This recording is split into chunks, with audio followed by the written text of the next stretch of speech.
وَلَقَدْ يَسَّرْنَا الْقُرْآنَ لِلذِّكْرِ فَهَلْ مِن مُّدَّكِرٍ. قال رسول الله صلى الله عليه وسلم: بلغوا عني ولو آية.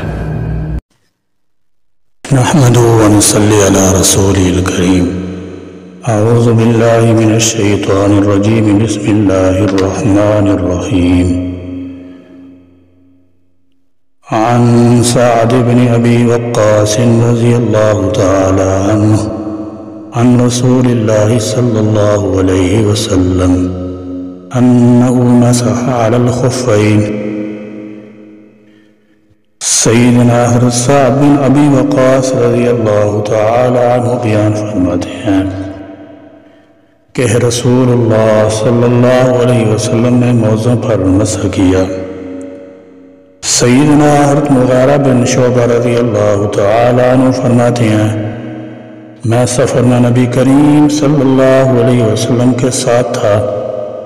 آپ صلی اللہ علیہ وسلم نے مجھے فرمایا کہ مغیرہ پانی والا برتن لے لے۔ حضرت مغیرہ رضی اللہ تعالی عنہ فرماتے ہیں میں نے پانی لے لیا۔ اس کے بعد میں آپ صلی اللہ علیہ وسلم کے ساتھ نکلا۔ اتنے میں حضور نبی کریم صلی اللہ علیہ وسلم چلتے چلتے میری آنکھوں سے اوجھل ہو گئے۔ قضائے حاجت کر کے واپس تشریف لائے اور آپ صلی اللہ علیہ وسلم نے ملک شام میں تیار ہونے والا جبہ زیب تن فرمایا ہوا تھا۔ اس کی آستین قدر تنگ تھی۔ آپ صلی اللہ علیہ وسلم نے اپنے ہاتھ کو آستین سے نکالنا شروع کیا تو چونکہ وہ تنگ تھی اس لیے آپ صلی اللہ علیہ وسلم نے اپنے ہاتھ کو آستین کے اندر والے حصے سے نکالا تو میں نے آپ صلی اللہ علیہ وسلم کو پانی پیش کیا۔ آپ صلی اللہ علیہ وسلم نے اس پانی سے نماز والا وضو کیا، پھر اپنے موضوع پر مسح کیا، اس کے بعد نماز ادا فرمائی۔ سردیوں کے موسم میں موضوع پر مسح اللہ تبارک و تعالیٰ کے ان بے پایاں احسانوں میں سے ایک احسان ہے جس پر اہل ایمان کو اللہ کا شکر ادا کرنا چاہیے، اور موضوع پر مسح کرنا رسول اللہ صلی اللہ علیہ وسلم کے قول و فعل سے بطریق صحیح احادیث سے ثابت ہے۔ مسح کا لغوی معنی کسی چیز پر ہاتھ پھیرنا ہے، اور شریعت کی اصطلاح میں مسح سے مراد تر ہاتھ کا کسی عضو یا موضوع پر پھیرنا ہے۔ موضوع پر مسح کرنا جائز امر ہے اور شریعت محمدی صلی اللہ علیہ وسلم میں اس کی اجازت دی گئی ہے۔ سفر و حضر میں موضوع پر مسح کر سکتے ہیں۔ یہ حکم دراصل ایک رخصت ہے جو نبی کریم صلی اللہ علیہ وسلم نے اپنی امت کے لیے آسانی فرماتے ہوئے عطا کر رکھی ہے۔ اگر موضع مخصوص شرائع پر پورے اترتے ہوں اور پاکی کی حالت میں پہنے گئے ہوں تو پاؤں دھونے کی بجائے ان موضوع پر مسح کرنا جائز ہے۔ اس کی تفصیل یہ ہے کہ ایسے موضع جو پورے چمڑے کے ہوں یا ان کے اوپر اور نچلے حصے میں چمڑا ہو یا صرف نچلے حصے میں چمڑا ہو ان پر مسح کرنا جائز ہے۔ اسی طرح ایسی جرابیں جن میں 3 شرطیں پائی جائیں: نمبر 1 گاڑیوں کہ ان پر پانی ڈالا جائے تو پانی پاؤں تک نہ پہنچے۔ نمبر 2 اتنی مضبوط ہوں کہ بغیر جوتوں کی بھی 3 میل پیدل چلنا ممکن ہو۔ نمبر 3 سخت بھی ایسی ہوں کہ بغیر باندھے پہننے سے نہ گریں، ان پر بھی مسح جائز ہے۔ ان کے علاوہ اونی، سوتی یا نائلون کی مروجہ جرابوں پر مسح جائز نہیں۔ مسح کرنے کا طریقہ یہ ہے کہ پاؤں دھو کر پاکی کی حالت میں موزے پہنے جائیں۔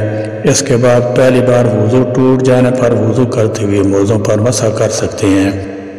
موزوں پر مسح کی مدت مقیم شخص کے لیے یعنی جو مسافر نہ ہو اس کے لیے 1 دن 1 رات ہے، جبکہ مسافر کے لیے مدت 3 دن اور 3 راتیں ہیں۔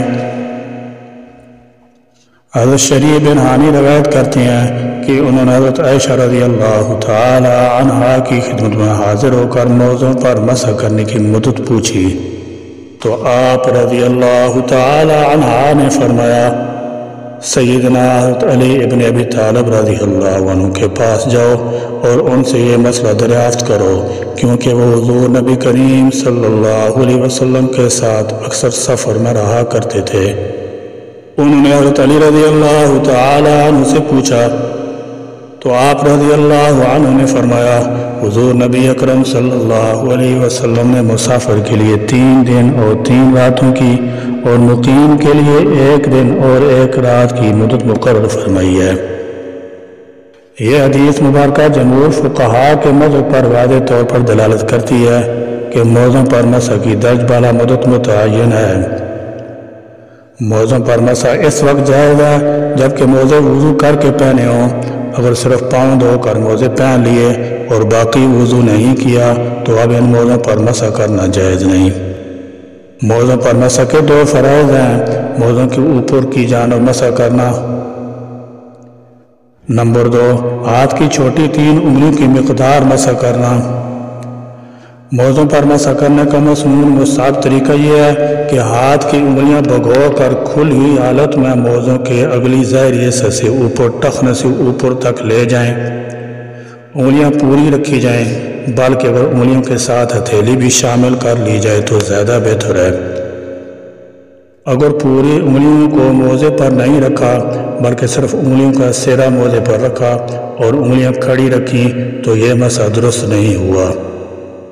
البتہ انگلیوں سے پانی برابر ٹپک رہا ہو، جن سے بہہ کر 3 انگلیوں کے برابر پانی موزوں کو لگ جائے تو مسح درست ہو جائے گا۔ اگر تلوے کی طرف یا ایڑی پر مسح کیا یا موزے کے اطراف میں مسح کیا تو یہ مسح درست نہیں ہوا۔ مسح کرنے کے لیے چند شرطیں ہیں۔ نمبر 1، موزے چمڑے کے ہوں یا کم از کم تلہ چمڑے کا ہو، باقی ایسا کسی اور موٹی چیز کا ہو۔ نمبر 2، موزے ایسے ہوں کہ ٹخنے چھپ جائیں۔ نمبر 3، موزے پاؤں سے چپٹے ہوئے ہوں کہ انہیں پہن کر آسانی سے چل پھر سکے۔ نمبر 4، موزے وضو کر کے پہنے ہوئے ہوں۔ نمبر 5، موزے پہننے سے پہلے جنبی ہو، نہ پہننے کے بعد جنبی ہوا ہو۔ نمبر 6، موزے مقررہ مدت کے اندر پہنے جائیں۔ نمبر 7، کوئی موزہ پاؤں کی 3 انگلیوں کے برابر پھٹا ہوا نہ ہو۔ پاکستان میں جو عموماً سوتی یا اونی موزے یعنی جرابیں پہنی جاتی ہیں ان پر مسح جائز نہیں، ان کو اتار کر پاؤں دھونا فرض ہے۔ موزے وضو کر کے پہنے ہوں یعنی پہننے کے بعد اور حدث سے پہلے ایک ایسا وقت ہو کہ اس وقت میں جب وہ شخص باوضو ہو کر پہنے۔ وضو کر کے ایک ہی پاؤں میں موزہ پہنا اور دوسرا بھی نہ پہنا تھا یہاں تک کہ بھی وضو ہو گیا تو اس ایک پر بھی مسح جائز نہیں، دونوں پاؤں کا دھونا فرض ہے۔ غسل کرنے والے کے لیے مسح جائز نہیں، خواہ غسل فرض ہو یا سنت ہو، اس کو پیر دھونے ہوں گے۔ اسی طرح جنبی نے غسل کیا مگر تھوڑا سا بدن خشک رہ گیا اور موزے پہن لیے اور قبل حدث کی اس جگہ کو دھو ڈالا تو مسح جائز ہے، اور اگر وہ جگہ ازائے وضو میں دھونے سے رہ گئی تھی اور قبل دھونے کی حدث ہوا تو مسح جائز نہیں۔ دعا ہے کہ اللہ تعالیٰ جل شانہ ہمیں اور سب مسلمانوں کو دینی بصیرت سے نوازے اور قول عمل میں اخلاص نصیب فرمائے۔ سبحانک اللہم و بحمدک اشہد ان لا الہ الا انت استغفرک و اتوب الیک وآخر دعوانا ان الحمد للہ رب العالمین۔